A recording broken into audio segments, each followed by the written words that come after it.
Chapter 2 Bungalow E.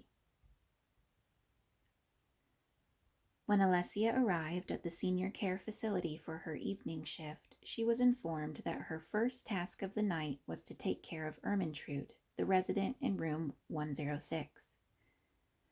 Ermintrude had been assigned to her before. The elderly woman mostly kept to herself and did not tend to fuss, so Alessia expected to have ample opportunity to meditate on the events of the day. She knocked on the door and let herself in. Ermintrude was reading in her armchair, her wiry silver braid draped over her shoulder like a pet snake, and acknowledged Alessia's greeting with a wordless nod. Alessia placed the dinner tray on the table and began to tidy up the rest of the room. Midway through fluffing the pillows on the bed, she caught Ermintrude watching her. "Did I do something wrong?" Alessia asked. Ermintrude shook her head, gray eyes squinting at her. "You're just more pensive than usual tonight." "Am I?" Alessia tried to laugh the comment off. She was sure no one had ever described her as pensive before. "You are, and I'm feeling more chatty than usual, so why don't you share what's on your mind?" Ermintrude shuffled over to the table and inspected her dinner, inhaling the aroma of meatloaf, peas, and potatoes. "Oh, it's just some personal stuff. I'm not sure it would be appropriate to—" "That makes it even better," Ermintrude chuckled, the wrinkles on her face creasing and deepening. "Come on, what is it? Has your girlfriend been giving you a hard time lately?" "No, I don't have a girlfriend." "What? A pretty thing like you? Why not?" Alessia shrugged. "I've never been romantically attracted to anyone."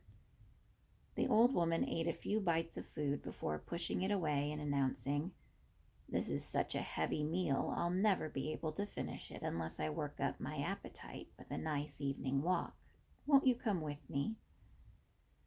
Alessia sent a message to the front desk and followed Ermintrude outside. The old woman shook her head when Alessia recommended a stroll through the main garden at the center of the property, choosing instead to hobble along a path which had not been tended to all winter. The grass was dry and brown, and Alessia found herself sympathizing with the withered shrubs that slumped pitifully over the side of cracked pots. Solar lamps, set up at intervals along the sidewalk, flickered to life in the fading light. Ermintrude leaned on Alessia's arm until they reached a large, flat rock, conveniently just the right height and width to seat two people. They were a fair distance away from the facility now, and Ermintrude eased herself down with a grateful sigh before patting the spot next to her. They had not been watching the sunset for very long before Ermintrude cleared her throat and said, "This is my favorite place to get some peace and quiet. I've never seen any other residents out here, and I've only occasionally run into an employee. It takes me a while to make the trek on my own, so I appreciate your help tonight." "It was no trouble. Please tell me you always bring your emergency alert necklace when you venture out alone." Yes, I keep it right here on this lanyard at all times. Now, what were we talking about before? Oh, yes, your love life, or lack thereof." "Ermintrude," Alessia exclaimed with an incredulous laugh. "Was this all a ploy to get me out here alone and pry for details?" "Humor an old woman." Alessia scuffed at the dirt with the toe of her shoe. "There really isn't much to say.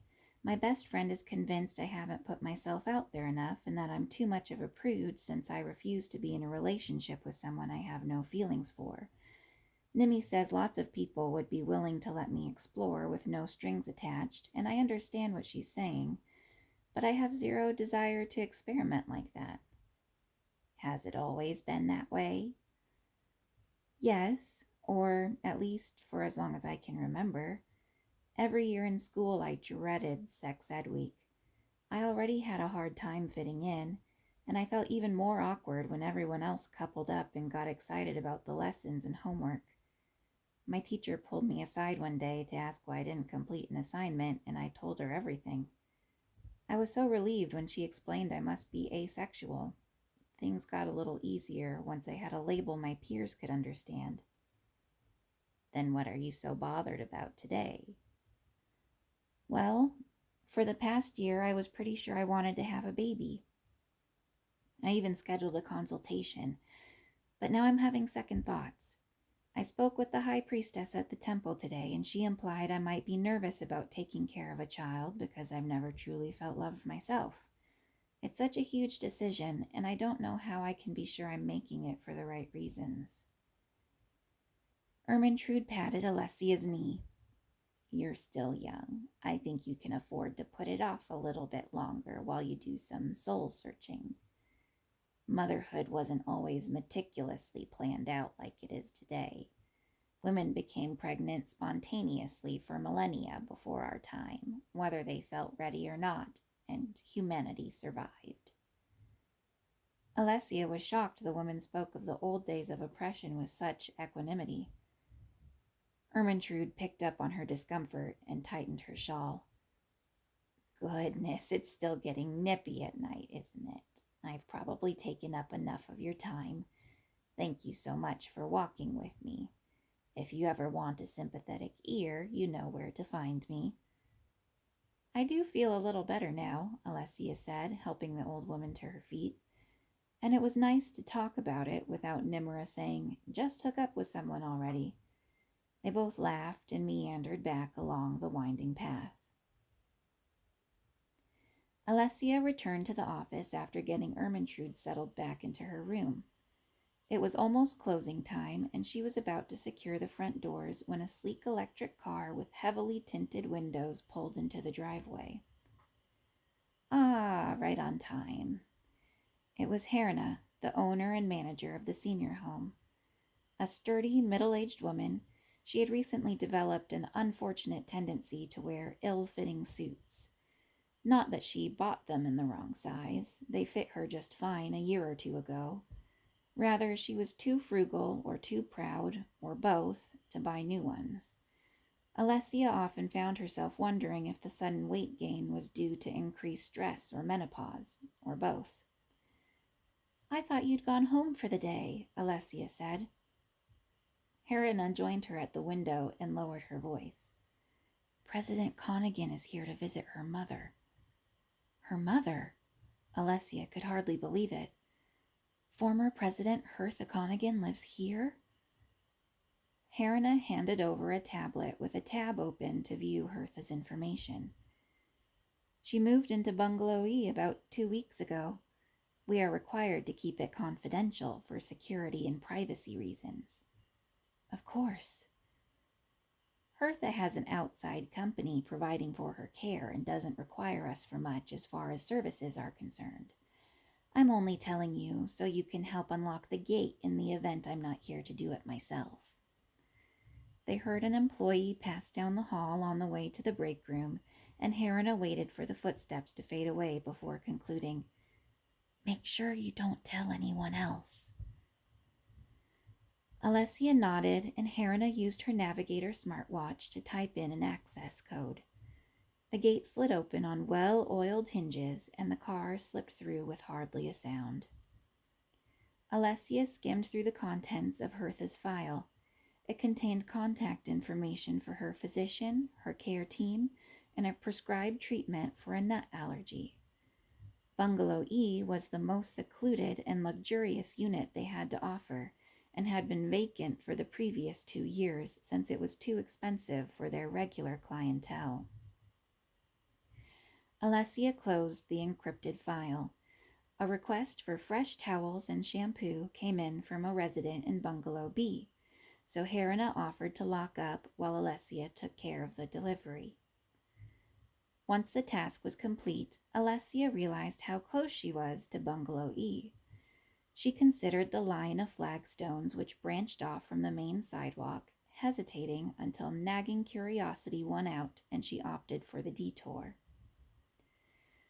Bungalow E was surrounded by a tall iron fence covered in climbing vines.